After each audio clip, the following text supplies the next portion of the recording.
Delegations from Ukraine and Russia hold peace talks in Belarus government region.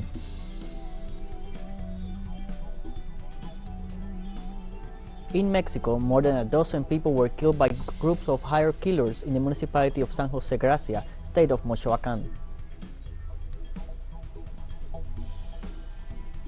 The Ethiopian government denounced the increase of crimes against civilians allegedly perpetrated by the Tigray People's Liberation Front.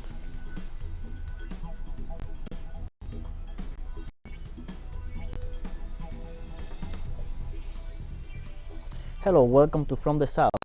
I am Luis Alberto Matos from the TeleSUR studios in Havana, Cuba. We begin with the news.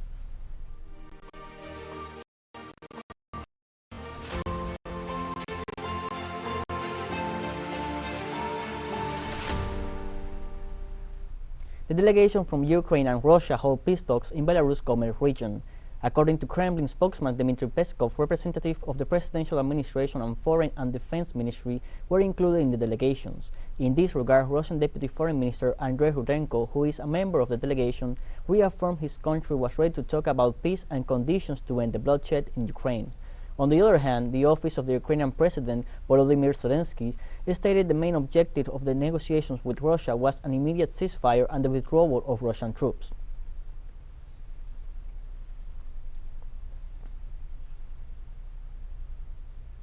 And the Ukrainian President Volodymyr Zelensky on Monday urged the European Union to grant his country immediate membership. We appeal to the European Union for the immediate accession of Ukraine via a new special procedure. We are grateful to our partners for being with us, but our goal is to be with all Europeans and most importantly to be equal. Authorities of the self-proclaimed Republic of Donetsk suspended the general mobilization after completing the number of militias necessary to oust the Ukrainian troops from their territory. The leader of the self-proclaimed Donetsk Republic pointed out the general mobilization got suspended since the government reached the required number of troops and emphasized the militias continue advancing in the region slowly but steadily.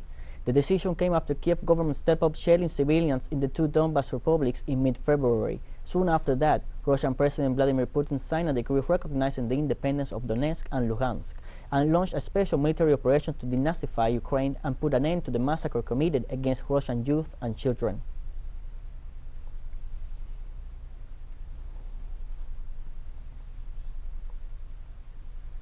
On Monday, Russian Defense Ministry spokesman Igor Konashenkov reported his country had achieved air dominance in Ukrainian territory. He also stated that over 1,000 targets of the Ukrainian military infrastructure have been hit during the special military operation.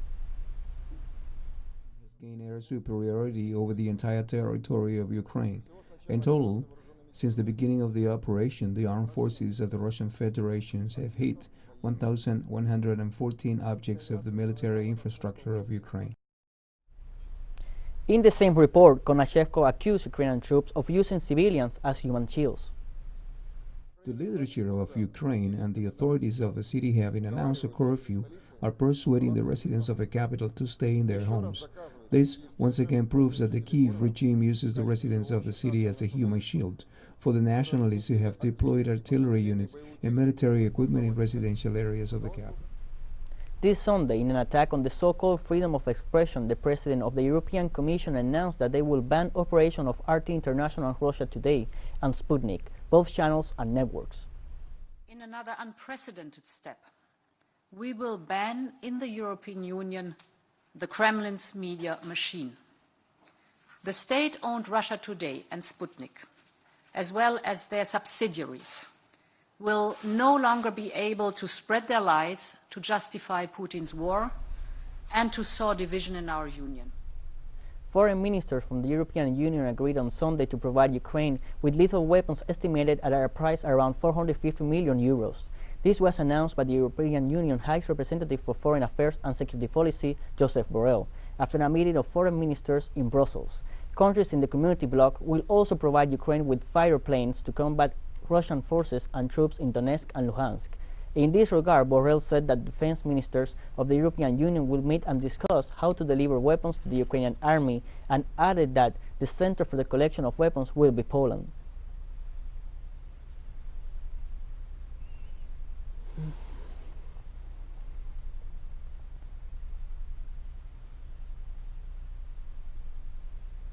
The General Assembly of the United Nations Organization is currently addressing on this Monday the special military operation launched by Russia to denazify Ukraine.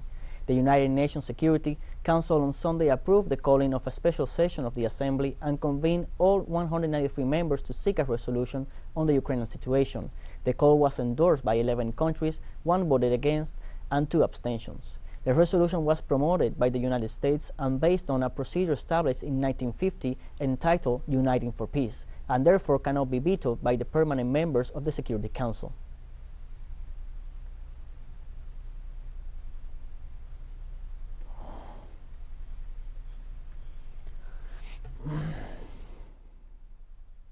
Now, on Sunday, Turkey announced that the fighting in Ukraine qualifies as a war and will therefore apply Article 19 of the Montreal Convention, which prohibits the passage of military vessels of those powers involved through the Dardanelles and the Bosphorus. This was announced by Turkey's Foreign Minister Mevlut Cavusoglu in an interview on CNN Turk. Article 19 of the treaty, signed in 1936, prohibits the passage through the Dardanelles Strait and the Bosphorus of military vessels of powers involved in a war, provided that Turkey remains neutral.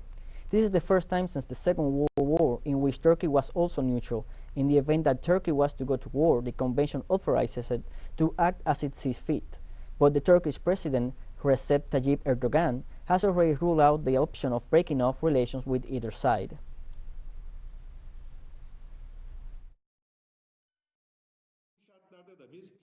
We're talking about the terms of the Convention articles. Article 19 provides for an exception with respect to the passage of ships of countries involved in a war. What is this exception? If this warship is going to go to its base in the country that is a part of this war, to its own port, then this passage cannot be prevented. Here is an exception to the general rule. Here, of course, everything has to be transparent. Let's take a short break now. Join us again after this.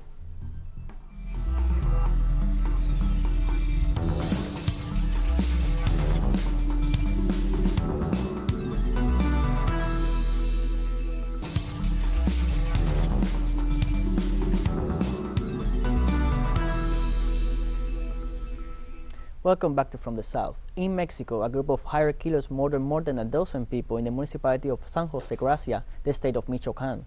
According to local media, a group of armed men stepped up of a pickup truck and shot 70 people who were standing against a well.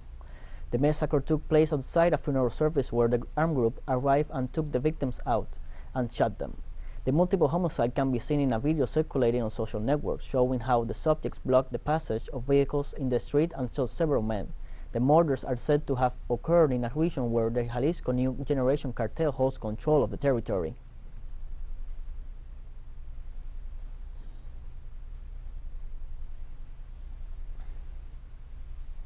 And the Minister of State and head of the Civil House of the President of the Republic of Angola, Adao de Almeida, will make an official visit to Cuba until March the 2nd.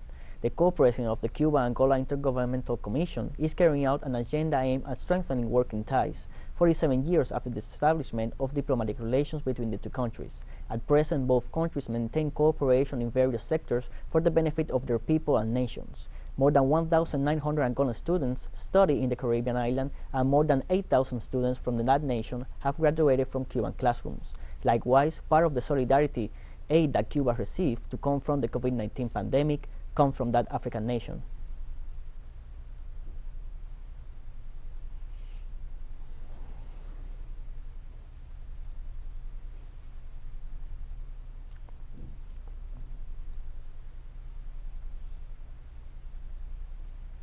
We move to Peru. The President Pedro Castillo denounced the alleged collusion of state institutions to oust him. The president's remarks come after the appearance in a national media outlet by a businesswoman who is under investigation on corruption charges. She accused the president of taking part in alleged criminal acts. Regarding that, President Castillo urged the prosecution to verify the facts and called on the people to stay vigilant to defend democracy and the governability of an administration spawned from the people. The head of state also condemned the information leaks from the prosecutor's office on an ongoing investigation. Castillo said that it clearly indicates that there are people in office who want to destabilize his administration. If the facts are under investigation by the prosecution, how is it possible that they have been publicly debated in the media? This shows that the prosecution will be a part of a plot to destabilize the government. There is a small sector that will never accept our popular and democratic administration. Today they want to oust us, so that the serious problems in our country remain unsolved. The Peruvian people is aware of the anti-democratic and coup-mongering spirit of this small sector.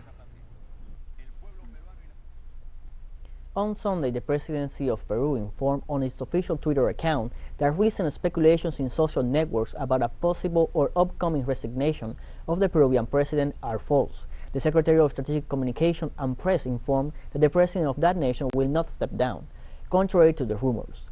They also confirmed that the president restated in more than one occasion that he will carry on with his administration until July 28, 2026, when his term formally ends. In his message to the nation, he made a call for the responsible civil society to remain alert and united in favor of the governability and social development of the country.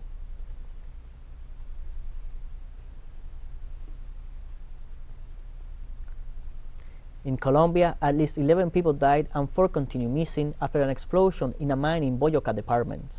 Authorities informed that the explosion occurred in La Chiapas mine, located between Tasco and Socha municipalities. They detailed that safeguard equipment and local police are making different searching works, and they are unaware of the numbers of people that could be trapped in the mine facility. Likewise, they hinted that the accident occurred some days after a mine explosion in Samaca municipality in Boyacá that left 5 people dead.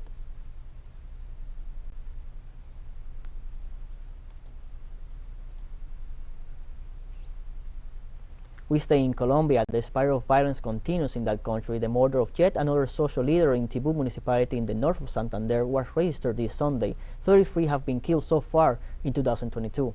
According to the Development and Peace Studies Institute, the victim was identified as Gustavo Antonio Torres. He was killed by armed men inside his home. Torres was a recognized leader of Canyo Indios area. In 2017, after confirmation of Canyo Indio Productivo Association, he was forcibly displaced. According to INDEPAS, 1,319 human rights defenders have been murdered since the signing of the peace agreements.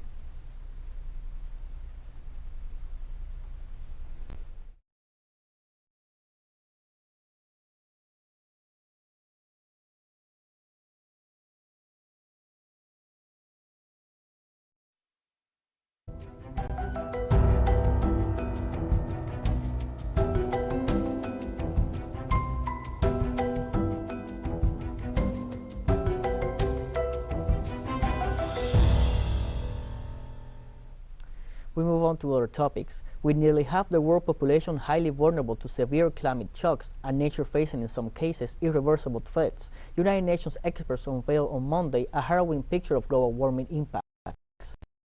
According to major findings in the Intergovernmental Panel on Climate Change's report, between 3.3 and 3.6 billion people globally are vulnerable to climate change. The report insisted on the need for adaptation as climate change impacts are already grave, wide-ranging, and in some cases irreversible. Deborah Roberts, co-chair of the IPCC, stressed that global warming has already contributed to species decline and extinction, an increase in vector-borne diseases, more death due to heat and drought, reduced yields in staple crops, water scarcity, and a decline in fisheries and agriculture. I think what our report really indicates is that there's an enormous challenge ahead. We've got a closing window of opportunity and the need for immediate action, given the fact that the action that we've taken to date has been inadequate. So it's that closing window of opportunity for action is the really important message. So by building coastal or strengthening coastal protection, you are doing adaptation, and you have choices. You can either build a seawall or you can use the marine ecosystems, the mangroves, and that are there to protect your coastline and the salt marshes. And we have more news coming up after this final short break, so stay with us.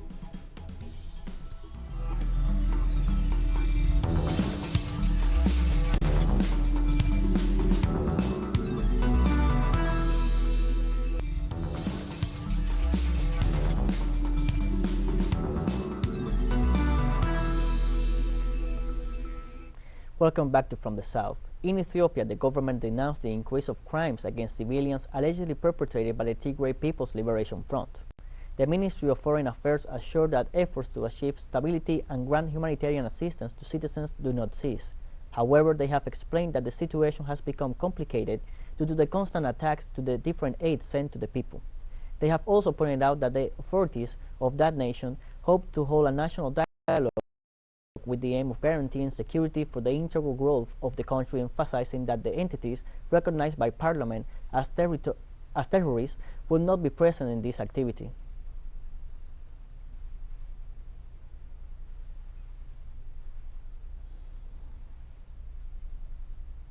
Iran's top nuclear negotiator Ali Bagheri traveled to Vienna on Sunday to continue talks on the Iranian nuclear agreement on Monday. Last week, the talks were put on hold so that the different delegations could consult with their senior officials. Soon after, Ali Bagheri announced that they were closer than ever to achieving a new nuclear agreement. Tehran has made clear on several occasions that they want to have the oil and banking sanctions lifted because the bans are harming Iran's economy. The 2015 nuclear agreement established a limit on uranium enrichment by Iran. However, in 2018, the United States broke the agreement and enforced sanctions on the country, thus prompting a new round of talks on the treaty between Western countries and Iran.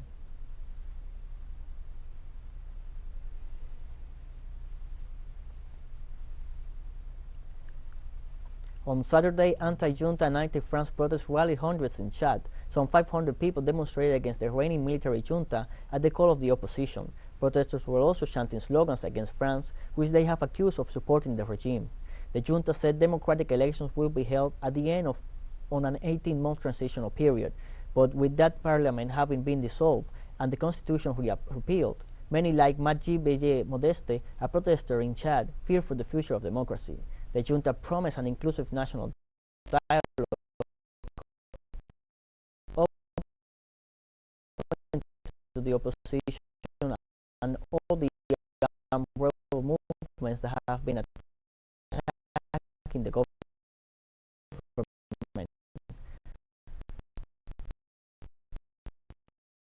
for over decades. But this dialogue has already been postponed several times and is now scheduled for May 10th, with a very strong chance that it will be postponed again.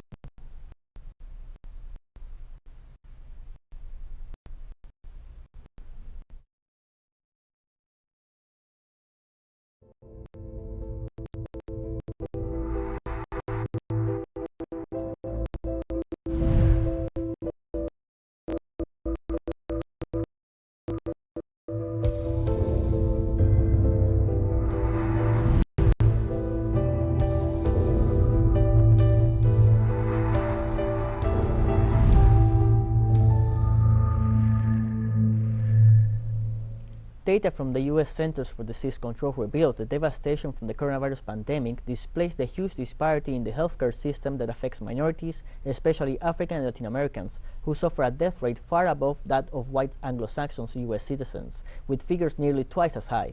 The new Roseland Community Hospital is located on Chicago's far south side. 95% of the area's inhabitants are African Americans.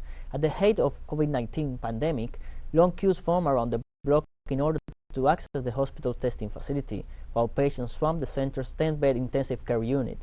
According to Gil Jean, chief nursing officer of that compound, they are the only safety net hospital the new Roseland community has. As a more contagious strain, Omicron dramatically affected the health center's staffing.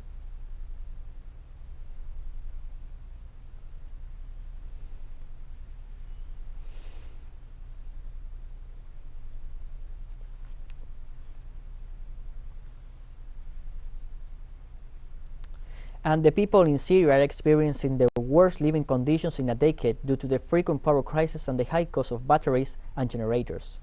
Power shortages in winter have intensified the suffering of many Syrians, with energy supplies lacking throughout the country. Citizens have been going to cafes and other well-lit public spaces to work and study. The Syrian government said the power shortages stem from the scarcity of materials needed for the generation of electricity. Al Saher, the general manager of electricity, also blamed this predicament on U.S. sanctions. He is promising improvement by the end of 2022 with the help of states friendly to Syria.